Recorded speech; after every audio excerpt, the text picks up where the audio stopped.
I was scrolling through Reddit when I found a post about someone saying that he had watched Kiki's Delivery Service and that he liked the movie, but didn't thought that it was the perfect masterpiece that most people say it is.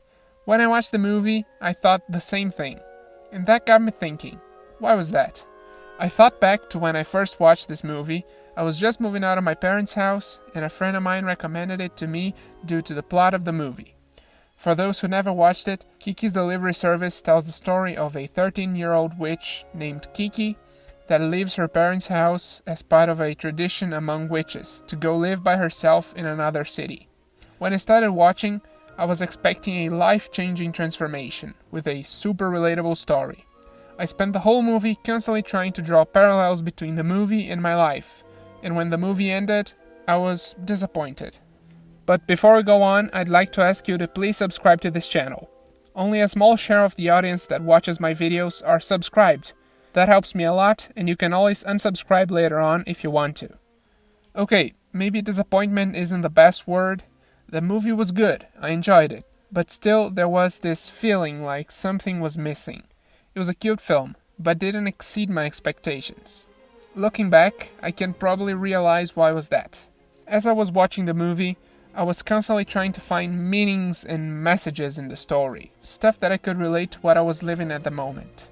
I was trying super hard to interpret the movie. I didn't enjoy the movie by itself. I was focused on the content so hard that I forgot to focus on the true magical aspect of cinema, the form.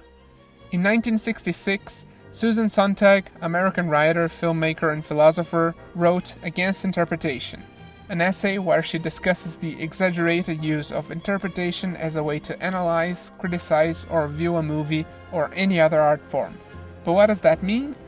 It's common when you see people discussing a movie online or even in real life to see them interpreting the movie. They are constantly searching for hidden messages and symbols in movies, and finding them became a form of intellectual superiority. When you see people analyzing and criticizing 2001: A Space Odyssey, you'll often see them trying to find the message behind the film. Where does Dr. Bowman go at the end of the movie? What does that represent? What is that baby? What does it stand for? That can be problematic for a number of reasons. First, art is subjective. Trying to find a definitive answer, and with movies trying to decode visual elements into verbal explanations, can be extremely limiting to the audiovisual product. When you tell someone that X actually means Y, you are narrowing her and even your own perception of the movie. You close yourself into that fixed interpretation, and will always experience the movie exactly the same way. And second, that overinterpretation of movies can make the audience spoiled. So every time they watch a movie, they have to find the fixed meaning behind it. They aren't interested in watching the movie, they want to find the secret message behind it. You can see this by looking at the most commonly searched terms involving 2001, or just look at the hundreds of videos on YouTube about ending explained. Some movies even have a more dubious ending, so I can kinda understand the needing for an explanation. But even movies with pretty straightforward stories have ending explained videos, like Interstellar, The Shining, Soul, or even The Crown. I mean, literally, it's real life. What's there to interpret anyway? That shows us that people aren't looking for these videos because they didn't understand the story of the movie. They just are conditioned to think that every film has a secret message, and that if they didn't understand that, they didn't enjoy the movie to its max. And I'm not saying that you shouldn't interpret a movie when you watch it. If, when watching a movie, you find yourself giving a different meaning to it, that's great. That's your brain working, putting together pieces that the director articulated in the movie, and should be encouraged. In my opinion, the problem lies when audiences start to think that they have to interpret a movie. That's the only reason they should watch a film, to find the secret message behind it. Watching a movie should be, in the first place, a sensorial experience. The director articulates images, lighting, music, dialogues, and etc. to convey emotions to the audience.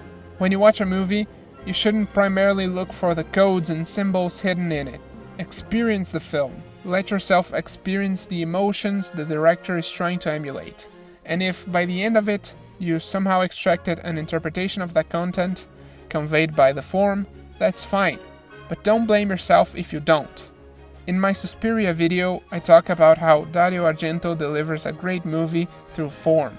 The content isn't what makes Suspiria good, but rather the aesthetics, the colorful images and expressionist visuals. Okay, but what if I want to talk to someone about a certain movie? How can I do so if I don't have an interpretation of it? Well, talk about the language of the film. Say the emotions you had while watching the movie, and talk about the aspects of the cinematography, editing, acting, sound effects, and so on that contributed to make you feel such emotions. And if you want to talk about your interpretation of the film, go ahead. You can talk about how these aspects made you have such interpretation. Just bear in mind that your interpretation isn't the only possible, and that there's no definitive answer. But now I want to know about you. Is there a movie that you watched that didn't felt the need to interpret the meanings behind it? Tell me in the comment section. Thank you for watching this video. If you enjoyed it, don't forget to leave a like down below and share this video with your friends. That helps me a lot. In the description, you'll find the links to my social networks, including my TikTok, where I'm creating original content talking about cinema. Follow me on Instagram, Twitter, and Letterboxd as well. Thank you, and I'll see you guys next week.